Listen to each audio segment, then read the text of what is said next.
So let's look at this simple problem in rectilinear motion, motion along a straight line, or let me say linear motion. The question reads thus: a car accelerated from rest uniformly at the rate of 2.5 meters per second squared. It accelerated from rest uniformly at the rate of 2.5 meters per second squared. Determine its velocity at the instant it covered 100 meters. Okay, this is a very simple problem. Let's quickly look at the solution.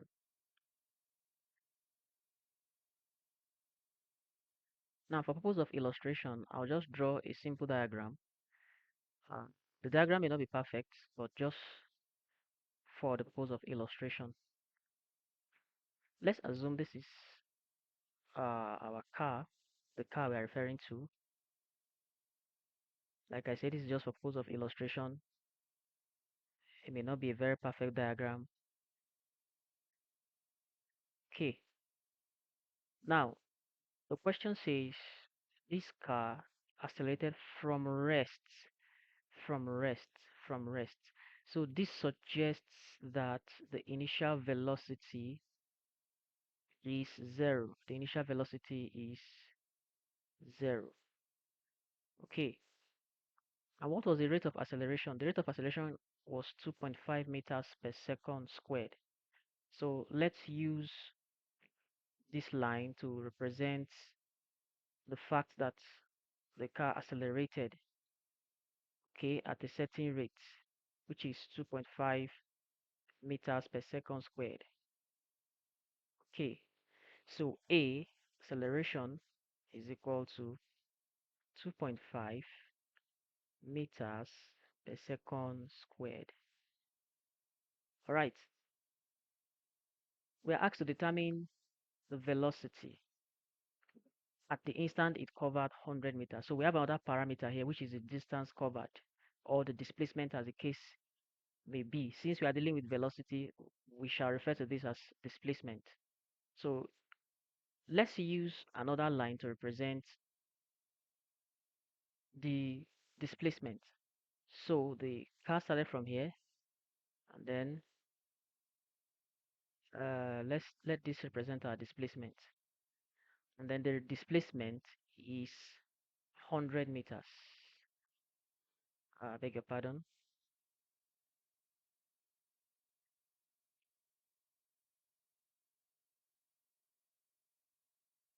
Displacement is 100 meters. We're using letter S to represent displacement. So we're asked to find the velocity at that instant when it covered 100 meters. So this is a whole picture here. This vehicle was, sorry about that. This vehicle or this car was initially at rest because the question states that it accelerated from rest. Now it now accelerated at this particular rate, 2.5 meters per second squared, over this distance. Over this distance. So we're asked to find the velocity at the instant. So that is to say, we are trying to find the instantaneous speed at this point when it is covering the 100 meters. At that instant, we are asked to find the velocity. I beg your pardon, I'm using speed and velocity interchangeably, but this question requires velocity. Okay, having have an idea of what we are looking for, we'll now go to our equations of a uniformly accelerated motion. In solving this kind of problem, there are 5 parameters you always come across. Generally, when you are dealing with a rectilinear motion, especially when the motion is uniform, you'll be dealing with 5 parameters. And these parameters are displacement, as the case may be, or distance. If you are dealing with speed, you are talking about distance, the rate of change of distance with time. So distance or displacement is one of the parameters. Then initial velocity, final velocity, acceleration, and time. So these are the 5 parameters you will often come across when dealing with uniformly accelerated motion along a straight line. Okay, so for quick recall, for purpose of recall, these parameters may not come in this order. They are not supposed to, they must not be in this order per se. But for purpose of being able to recall quickly, you can just refer to them as SUVAT, SUVAT, SUVAT, where your S is your displacement, U is initial velocity, V is final velocity, A is acceleration, and T is time. So going back to our question, we're given distance, sorry, the displacement. Distance and displacement are very similar, just that displacement is a vector quantity while distance is a scalar quantity. So since we are dealing with velocity like I previously mentioned, let's just refer to this as displacement. So the displacement is giving us 100 meters. The initial velocity, we already know that to be 0 meters per second, while the final velocity is what we are requested to find or required to find. And then the acceleration is 2.5 meters per second squared. And then time, we are not asked to calculate the time, so we may not have any business trying to calculate time. Although there are some instances, there are some questions where you will need to use one, find one parameter before you are able to calculate the next parameter. But in this case, this is not the situation we are having here. Okay, so from this point now, we'll now try to select which of the equations of motion are we going to use. Before we select, let's have them written somewhere like a rough. Okay, so the first equation is V is equal to U plus AT. And then the second equation is S is equal to UT plus half AT squared. And then the third equation is V squared equal to U squared plus 2AS. Now, a brief commentary on these equations. Like I mentioned, this is just for to be written as a rough yet. It is from these points we are going to select which one we are going to use to solve our problem.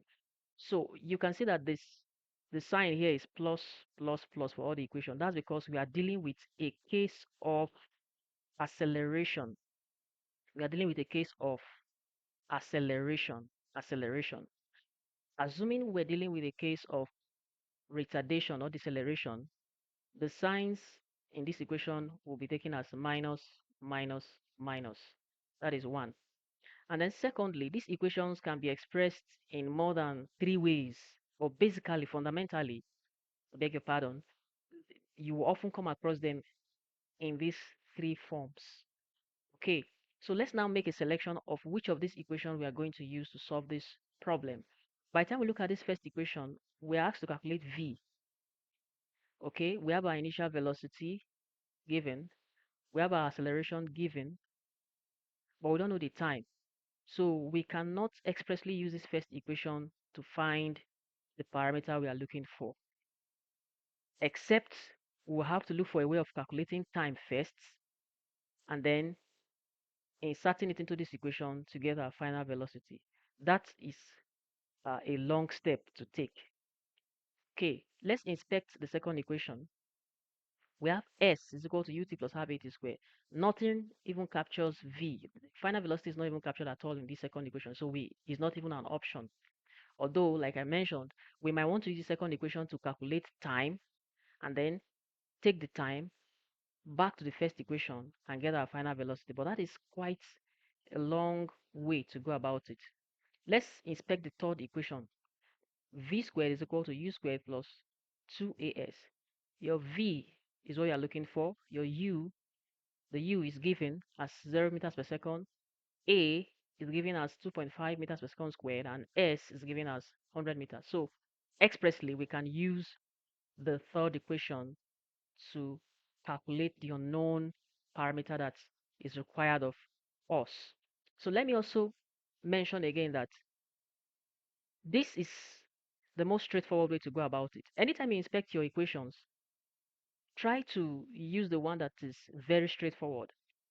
The alternative way, like I mentioned, is to use the second equation to find the time first, which is possible because we have our distance, initial velocity is 0, it will take out this term.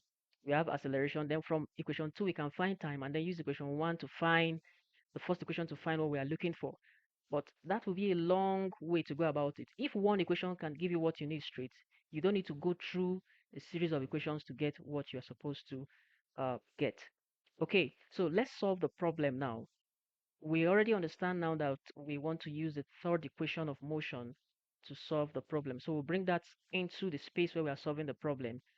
V squared is equal to u squared plus 2as. We substitute the terms into it now. V squared is equal to 0 squared plus 2 times 2.5 times 100. So this gives us our solution. So V squared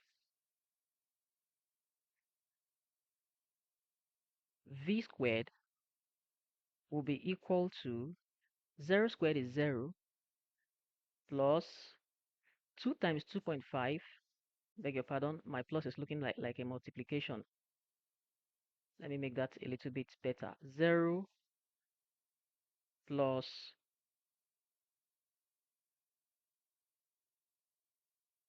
2 times 2.5 times 100 will give you 500. So 0 plus 500 will give you 500. So that means V squared will be equal to 500, which further means that your V is going to be equal to the square root of 500. Okay, this can be gotten, you can express this in decimal or you may leave it in short form.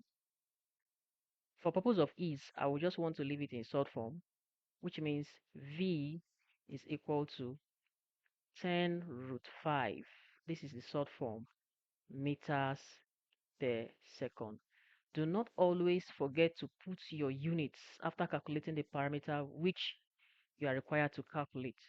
So this brings us to the end of this simple demonstration, this simple tutorial on motion along a straight line. To recap, anytime you see this statement from rests, it means that the initial velocity is zero. Whether it is a car, whether it is an airplane, any object, as long as the object is moving from rest, initial velocity is zero. And when dealing with rectilinear motion problems, there are 5 parameters you always be dealing with, which are SUVATS, SUVAT.